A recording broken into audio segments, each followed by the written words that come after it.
Exactement. Lim, il y a justement une interpellation dans les propos d'Olivier D'Artigol. Il y a cette question de la délégitimation des institutions européennes auprès des citoyens.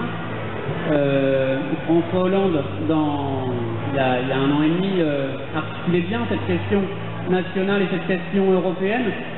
Il a quelque part déçu. Est-ce qu'il est encore possible de remettre l'Europe dans le bon sens? Bien, bonjour à tous. Tout d'abord, merci pour cette invitation à la fête de l'humanité. Moi, je viens tous les ans et je pense qu'il est important que tous les progressistes participent à la fête de ce grand journal que fonda à son époque Jean Jaurès, qui prit des positions extrêmement courageuses sur la guerre à l'époque. Mais c'était une autre époque. Et puis, c'est important parce que nous avons beaucoup à faire ensemble au Parlement européen, dans les municipalités, à l'Assemblée nationale, au Sénat. Dans toutes les instances démocratiques, il faut que le camp du progrès dialogue, parce que s'il veut rester majoritaire, chacune de ses composantes ne le fera pas toute seule dans son coin. Et on sait que la gauche dans ce pays, comme disait l'autre, est plurielle. Mais tout simplement, il y a plusieurs gauches en France. Il y a plusieurs gauches de par les partis qui composent le paysage, mais au sein d'un même parti, vous avez plusieurs gauches. Chez nous, au Parti Socialiste, vous avez une première et une deuxième gauche. Et la première gauche se retrouve parfois sur des thèses assez communes avec celles du Parti communiste. Et plus généralement avec celles du Front de gauche. Par exemple, moi je connais beaucoup de gens au Parti Socialiste qui ont voté non au traité constitutionnel et qui auraient appelé leurs députés à rejeter le traité budgétaire, le fameux TSCG dont tu parlais tout à l'heure. Donc c'était un cheval de bataille pendant la campagne électorale qu'on a partagé contre le couple Sarkozy et Merkel. Et bon, le choix qu'a fait le président de la République n'a pas été celui-là, parce que lui a pensé que en faisant adopter ce traité, il aurait voix au chapitre dans la réorientation de la construction européenne. Ce qui a été en partie le cas, mais ce n'est pas complètement le cas à votre goût. Le chemin est encore long, mais c'est le choix qui a été fait. Et le gros problème, c'est que dans toute instance démocratique, dans un parti où on discute, quand le choix majoritaire s'est imposé, il a fallu, pour beaucoup de nos députés, se plier au fait que le président avait décidé, sous la Ve République, que le traité budgétaire devait être ratifié et que ça aurait été le mettre à mal dans la négociation internationale que de ne pas le suivre. Donc voilà, c'est un épisode qui a été douloureux pour certains d'entre nous, mais qui fait maintenant que on doit gérer un certain rapport de force avec nos partenaires européens. Rapport de force qui ne nous était pas fondamentalement favorable à l'origine. Et pour cause, quand on parle de l'Europe, on pense beaucoup au dialogue entre les États. Mais le grand problème de l'Europe, c'est qu'il souffre de ces arrangements entre les États. Je pense que dans cette salle, nous sommes tous pro-européens.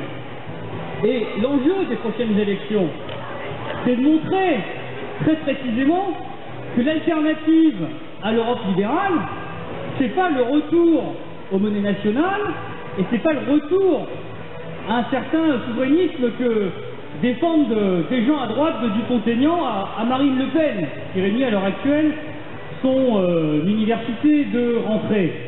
L'enjeu pour nous, c'est de montrer que dans un cadre européen, on peut mener notre politique. Et que le débat, il est autant sur la forme, c'est-à-dire la démocratie aujourd'hui qui fait défaut en Europe, parce que ce sont les États qui s'arrangent entre eux, et quand c'est les États qui décident, c'est l'Allemagne qui est la plus forte au Conseil, Et donc sur la forme, il faut faire des avancées démocratiques pour que à chaque niveau de décision, le citoyen ait son mot à dire. Et nous sommes des partisans d'un certain fédéralisme, parce que nous pensons que le vrai débat, c'est pas le débat entre les États, le vrai débat, c'est de donner tout son pouvoir à la seule instance élue au suffrage universel, qui est le Parlement européen, pour qu'il puisse contredire et le Conseil européen et la Commission, là où ça se passe, démocratique à l'échelle européenne, ils sont insuffisants à l'heure actuelle, et il faut que les élections européennes soient l'occasion d'affirmer que le pouvoir du citoyen sur l'économie via la politique, ça passe par le pouvoir de ses élus au suffrage universel, c'est-à-dire le Parlement européen. Les élus sont là pour vous écouter. Et je peux vous dire que avec M. Mélenchon au Parlement européen, nous partageons, et avec M. Le Garrigue aussi, nous partageons beaucoup de combats communs. Vous pourrez leur demander, et moi je ne suis pas le dernier à les suivre sur certains votes. Alors, ensuite le fond. Sur le fond maintenant, où est-ce qu'on en est? Évidemment, le gros problème, c'est les politiques d'austérité. On en est tous convaincus. Et pour ceux qui m'ont un peu suivi, je ne suis pas le dernier à avoir combattu les politiques d'austérité. Alors, où est-ce qu'on en est aujourd'hui? On a un gros problème, c'est que l'idéologie dominante au Conseil, à la Commission et au Parlement européen, c'est une idéologie libérale. Les élections européennes vont peut-être permettre de contrebalancer ça, mais il faut qu'on puisse montrer qu'une autre politique possible est possible à l'échelle européenne. Alors Olivier a parlé de la Banque centrale, je suis entièrement d'accord. Et je pense que le fer doit être porté aujourd'hui sur ce que l'on appelle les politiques budgétaires. Car on ne peut pas demander la discipline budgétaire aux États, comme ça se fait dans la plupart des structures fédérales en Allemagne ou aux États-Unis, sans qu'il y ait un budget important à l'échelle européenne pour jouer le rôle que jouaient auparavant les budgets nationaux. Et donc, il y a un vrai débat sur le budget européen qui est insuffisant, et nous avons eu beaucoup de votes communs avec la GUE à l'encontre du budget que nous propose le Conseil européen. Il faut que nous continuions la bataille pour qu'à l'échelle européenne, on puisse disposer d'une arme budgétaire qui nous permette de mener des politiques en faveur de la croissance, en faveur de l'emploi et en faveur du progrès social. Alors, comme on le sait, c'est une œuvre de relativement long terme, cette affaire. Il faut en attendant défendre les marges de manœuvre à l'échelle nationale. C'est ce que nous avons commencé à faire en renégociant le pacte de stabilité, puisque pendant 2 ans, ce pacte est suspendu. Et ça, c'est une des choses que nous avons obtenues, parce que nous avons mené la bataille, chacun à notre niveau, le président de la République au Conseil, les députés au Parlement européen, le président de l'Assemblée nationale dans cette prise de position. Nous avons obtenu une suspension pour 2 ans du pacte de stabilité.